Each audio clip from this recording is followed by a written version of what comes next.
Ela já está aqui de volta. Eu tava com saudades. Queridíssima doutora Mariana Rala. Como você tá? Tudo bem, meu amor. Bem. Obrigada pelo convite mais uma vez. Como sempre. Olha, hoje o bate-papo é para esse mundo feminino. Saúde da mulher. A gente fala assim meio geral, mas são tantos itens. São muitos itens, são muitas dúvidas que eu acho que a gente vai fazer bom proveito desses minutinhos que a gente tem. Quando começarem os mitos e verdades, você fala, pois é, você sabe que eu não sei se isso é mito ou se isso é verdade? Então surpreenda-se, manda perguntinha, @VocêBonitaTV, que a gente coloca um mito ou verdade que você tenha perguntado aí, ao vivo. Lembrando que a doutora Mariana Rala é ginecologista. E, gente, ginecologista, de fato, é o médico da mulher. É verdade. Então, façam suas perguntas. Primeira perguntinha na tela. Vamos lá. Mito ou verdade? As infecções vaginais estão sempre relacionadas com relação sexual. E aí, doutora? Isso é uma ótima pergunta, Carol, porque isso não é verdade, isso é um mito. Não é verdade. E nem sempre isso acontece, isso pode gerar um desconforto com o casal. Porque às vezes aquela menina vem com uma infecção e aí ela fala, não, doutora, mas eu sou casada, eu tenho relação só com meu marido. De onde veio essa infecção? Então, não necessariamente a infecção é de origem sexual. A gente pode sim ter germes patógenos que moram na nossa vagina e que depois de uma queda de imunidade, uso de antibiótico, uma alimentação inadequada, podem sim proliferar e causar um corrimento, causar uma infecção. Então, não quer dizer que vem aí só necessariamente da via sexual. E tem que procurar ajuda sempre. Sempre. E não se automedique, gente, não adianta. Vaginal, a gente já falou tem vários tipos, tem vários patógenos. Melhor conversar com seu ginecologista. Próxima perguntinha na tela. Mito ou verdade, o DIU de cobre provoca aumento de sangramento no primeiro mês de uso. Será? Verdade, Carol. É verdade? O DIU de cobre é um método anticoncepcional muito bom. Eu diria que entre os métodos anticoncepcionais, o DIU hormonal e o DIU de cobre, na minha opinião, são os melhores mesmo. E acontece que no começo pode aumentar o fluxo menstrual, pode ter um pouquinho mais de cólica, mas a tendência é, depois de um tempo, isso melhorar. Então não deixe de usar esse método por medo desse sangramento. Tá. Porque a gente pode usar alguns anti-inflamatórios, algumas medicações que vão diminuir esse fluxo. E é um método muito bom, né, Carol? Porque não mexe com os nossos hormônios. O de cobre é aquele que então, não tem uma mudança hormonal. Não tem mudança alguma. Então você não vai ter queda da sua testosterona, você não vai ter problemas com a relação de libido, de queda de massa magra, que a gente sempre fala bastante aqui. E por que sangra? Sangra porque ele é irritativo. O cobre acaba sendo irritativo, funciona como um corpo estranho. Então pode sim ter um aumento do fluxo, mas geralmente isso é passageiro e os próximos meses vai se adaptando. E assim, na maioria das mulheres, isso é tranquilo, ela consegue levar adiante. Agora, aquelas que já têm um fluxo muito intenso, a cólica muito forte, aí melhor usar o outro tipo de DIU, que é o DIU medicado, não de cobre, porque aí não vai ter esse problema. Deixa eu aproveitar e fazer uma pergunta a respeito de DIU, que eu acho que a mulherada tem muita dúvida. Relação sexual com quem colocou o DIU, o que muda, o que não muda? Não muda nada. Nada? Não muda nada, tá? A questão, as pessoas têm um pouco de medo, o fio pode espetar, é muito raro o fio espetar. Se isso acontecer, o que a gente faz? A gente vai lá e tira o fio, tá? É muito simples, não é um procedimento doloroso nem nada, a gente consegue tirar e aí isso não vai atrapalhar em nada. Então, sem medo de ser feliz... Na verdade, até pode ficar até melhor, né, Carol? Porque se a mulher tem medo de engravidar, então de repente ela tá usando um outro método anticoncepcional que não é tão seguro, o DIU é bastante seguro. Ou então se ela estiver usando uma pílula anticoncepcional, ela tiver uma alteração dos hormônios e cai a testosterona, ela fica sem libido, o DIU não vai ter esse problema. Então eu acho que a gente tem uma série de coisas para melhorar a vida sexual desse casal. Muito bom. Eu aproveitei, já tirei, já esquentei tudo. Fez muito bem. É bom quando começa a dar aquela suadinha, esquentar, pronto, tá tudo certo. Vamos para a próxima perguntinha na tela e mande sua pergunta do que você tiver dúvidas deste mundo feminino, gente. Mito ou verdade? Mulheres com mais de 40 anos que ainda menstruam têm que tomar hormônio? Como é que a gente interpreta esse mito ou verdade? Não necessariamente, Carol, não necessariamente. Assim, pode ser que elas precisem, pode ser que não. Hoje a gente fala de hormônios, você fala em reposição hormonal, parece que é só para mulheres mais velhas, na pós-menopausa. E nem sempre isso é verdade. A gente pode ter, sim, mulheres mais jovens, às vezes de 35 anos, com queda de níveis hormonais. No caso, a testosterona, por exemplo. É um hormônio que pode ser feito a reposição na forma de gel transdérmico, desde que a mulher tenha indicação. Outros hormônios, a vitamina D, por exemplo. A gente chama de vitamina, mas é um hormônio. Tá. Então, mulheres de qualquer idade, crianças, fazem reposição desse tipo de hormônio. É parecida essa reposição de vitamina D com de testosterona ou não? A vitamina D a gente consegue Não, a vitamina D a gente faz via oral e a testosterona preferencialmente sempre pela pele, porque aí você diminui os riscos quando usada pela via oral. Então, gente... É um mito, realmente, que assim, que as mulheres têm ou não que tomar, não dá para generalizar e também não dá para dizer que hormônio é só para mulher que está na pós-menopausa. Concordo com você, doutora. O que a gente observa muito aqui, que chegam muitas mensagens, e até se você quiser contar a sua história, a gente conta, não precisa colocar seu nome, fica tranquilo, tá? De mudança na vida do casal, da falta de apetite sexual. Muito, né? Do cansaço para ter a relação. Então, da falta de vontade, do estresse ali físico, daquele cansaço excessivo, e muito pode ser dessa falta de testosterona. Pode sim. E a gente vive num mundo de muito estresse, né? Eu acho que hoje quem vive bem é aquele que consegue de forma melhor fazer esse controle da qualidade de vida através da adaptação ao estresse. Eu acho que isso é o mais importante, né? Uma vez que você sabe lidar com isso, você consegue melhorar em todos os outros aspectos. E aí tentar fugir dos xenobióticos que a gente sempre fala, né? Os alimentos contaminados, a gente está vendo que cada vez mais a gente não tem uma alimentação adequada, mesmo acreditando que a gente faça. E é isso que faz nosso hormônio também faz, né? Os hormônios declinarem, infelizmente. E farinha branca, açúcar, sedentarismo, tudo isso também piora os níveis hormonais, principalmente no caso da testosterona. Olha isso. Consumo, então, excessivo de doce pode piorar o nível de testosterona. Pode piorar a sua libido. Isso não é mito. Vamos deixar mais um mito ou verdade na tela. Olha lá. Mulheres que tomam anticoncepcional há muito tempo não engravidam logo em seguida a suspensão do uso. Mito ou verdade que aquela pílula anticoncepcional, então aquela mulher que toma a pílula a vida inteira, assim, um tantão de anos, vamos dizer assim, quando para de tomar, ela não engravida em seguida. É mito ou é verdade?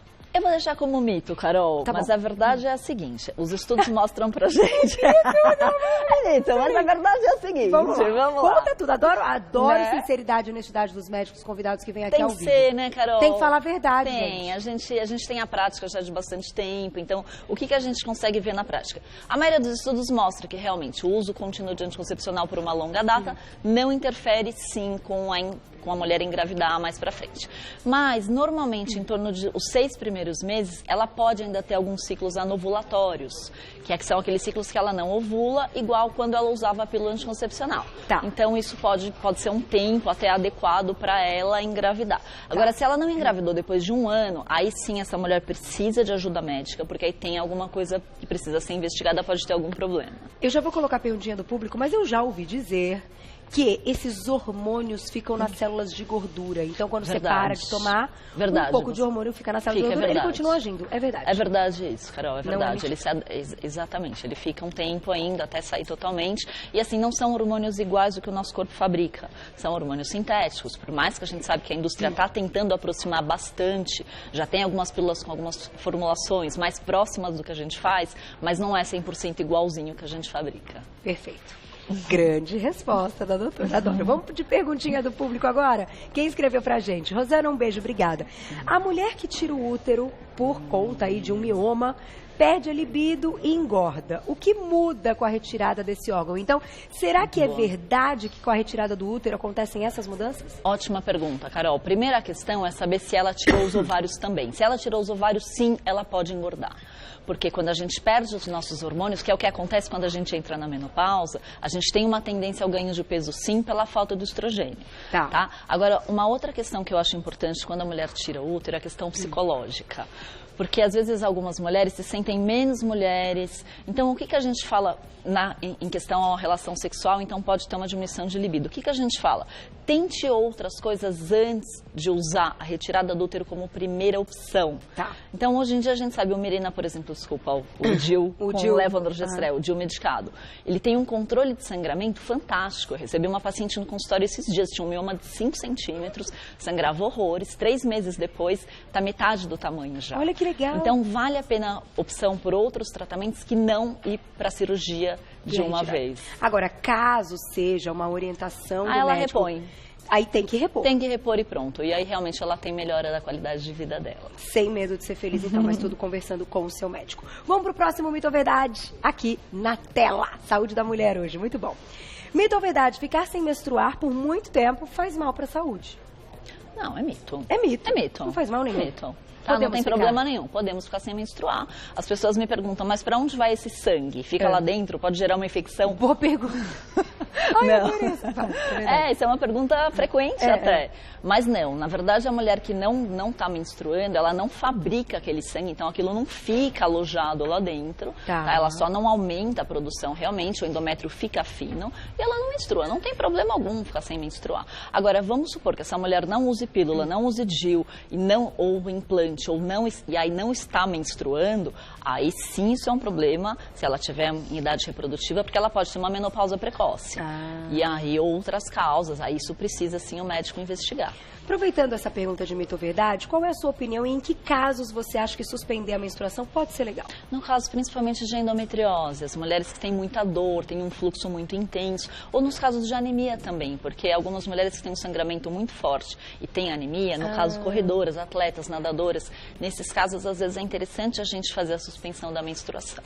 Suspender a menstruação com o uso de algum anticoncepcional, doutora, pode aumentar essa perda e baixa de testosterona, ou o fato de você emendar uns diazinhos a mais não muda muito? Não, isso não vai mudar muito. A questão de você ficar uma semana com ou sem não vai mudar, porque o seu eixo cerebral está bloqueado de qualquer forma. Então você fazer a pausa ou não fazer a pausa, isso não vai mudar em nada se você estiver usando anticoncepcional em relação à testosterona. Então vai estar bloqueada do mesmo jeito. Muda outras coisas, muda o sangramento, exato, mais o resto, mais essa parte hormonal. Exato, continua a mesma coisa. Daqui a pouquinho mais perguntinhas do público. Tem alguma, Glaucia? Daqui a pouco? Já, já. Próximo Mito ou Verdade, na tela. Olha lá. É legal porque ela fala comigo, eu repito o que ela fala pra você. Já, já, já, já. Mulheres atletas ou que se exercitam demais podem ter mais ou maior dificuldade para engravidar. É mito ou verdade? Verdade. É verdade? É verdade. A gente tem aí a síndrome da bailarina, né? A gente sabe que, assim, até a grande maioria das bailarinas não menstruam. E isso é um problema seríssimo, porque primeiro que tem uma quantidade de gordura corporal muito baixa. E o hormônio é fabricado através da gordura corporal. Então aquela coisa, meu colesterol tem que estar lá embaixo. Não, você precisa do colesterol para fabricar os seus hormônios sexuais. É importante que você tenha níveis adequados de colesterol e de gordura no corpo. E no caso de atletas de ponta, né, corredoras, maratonistas, que realmente tem uma gordura corporal muito baixa e um exercício físico muito extenuante, não é só a testosterona que cai, caem todos os outros hormônios também. E aí ela realmente fica sem menstruar. E é um problema sério, né, Carol? Porque ela começa a perder massa óssea e ela pode aumentar o risco cardiovascular, uma vez que ela não tem os hormônios circulantes adequados. Então precisa inclusive conversar com o médico. Às vezes a gente até começa a reposição de hormônios pela pele para essas mulheres, sem acarretar nenhum problema no rendimento físico dela, mas que ela faça proteção cardiovascular e dos ossos também. Olha que importante essa resposta. E sabe, doutora, a gente está falando aqui do caso de engravidar, mas a gente vai muito além disso, como você falou, né? Vai sim. E quando a gente fala de porcentagem de gordura, eu sei que as meninas têm muitas dúvidas, porque rolam essas perguntas aqui nas redes sociais. Verdade. Então, assim, eu sei também que não vou te colocar numa situação difícil, porque a gente está falando para um público muito amplo. Então, assim, até quanto seria um mínimo aceitável e seguro para a saúde dessa mulher e para que ela esteja num mínimo de gordura que a faça se sentir bem, com o espelho, enfim, e na saúde em geral? Ótima pergunta. Tá? Tudo depende do protocolo que você utiliza e depende do método de avaliação. Então, por exemplo, a bioimpedância, aquela balança que a gente sobe e faz análise, em torno de 16%, acima de 16%, é uma medida ótima. Agora, quando a gente faz a adipometria, que é aquele que a gente belisca, em torno de 10%, 11%, 14% seria uma média boa. Muito abaixo disso, aí realmente ela pode ter problemas com o ciclo menstrual. Dá uma diferença, assim, de bioimpedância? Pode dar. Na verdade, padrão ouro para ver massa magra, a gente chama de densitometria de corpo inteiro. É uma máquina que você entra dentro e ela faz a medida, é um padrão ouro para ver massa magra ou não. Olha que legal. Na verdade, isso não muda muita coisa. O importante é você sempre medir, usar sempre a mesma metodologia. Então, hoje você vai no meu consultório, eu vou fazer bioimpedância, isso que você sobe em cima da máquina. Eu não posso, a próxima vez que você voltar, fazer o que belisca. Entendi. Porque aí um vai dar para comparar com o outro. Entendi. É só usar o mesmo método. Muito bom. Tá aí, meninas, tiramos as dúvidas. Então, o importante é conversar sempre com o você é um médico, e falar de saúde de mulher é um assunto muito extenso, mas sempre a doutora está aqui com a gente, né? E claro que a gente coloca o máximo aí de questões que são polêmicas na nossa vida. Isso Nossa equipe Você Bonita é composta só de meninas, só de mulheres. Imagina que loucura. Você imagina a loucura. E a gente sabe quais são as nossas dúvidas para incluí-las aqui nas nossas pautas. Ótimo. Agora, agradecendo a doutora Mariana Ala, ginecologista, sempre um prazer tê-la aqui. Prazer, minha linda. Muito obrigada. Querida. Você continua elegantérrima, maravilhosa. Você também. Incrível. Você também. Obrigada. Beijo.